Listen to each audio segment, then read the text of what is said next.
nos objectifs, citer les différents enjeux des organismes financiers et expliquer le principe du scoring. Les organismes financiers sont confrontés à des enjeux notamment réglementaires, avec la réglementation BAL 2 imposant une notation à l'octroi et tout au long de la vie de l'encours. L'agrégation des encours par pool permet d'allouer une partie des fonds propres pour couvrir le risque associé.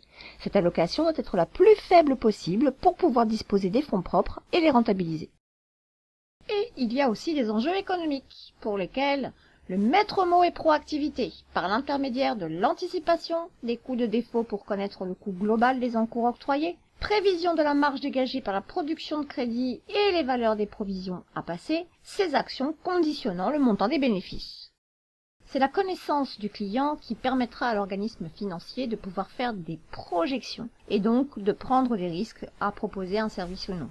Le commercial, lui, a pour mission de rassembler les éléments de connaissance du client. Un bon entretien du fichier client, par sa connaissance optimisée, est une réelle valeur ajoutée pour l'entreprise.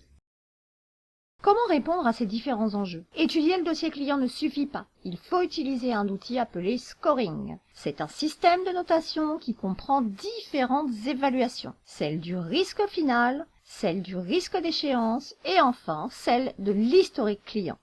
Pour préparer au mieux la prochaine séquence, recherchez les différentes variables à demander au client et qui seront utilisées dans le scoring. Retrouvons-nous pour une séquence qui approfondira le principe du scoring et son fonctionnement. À très vite! Created using Powtoon.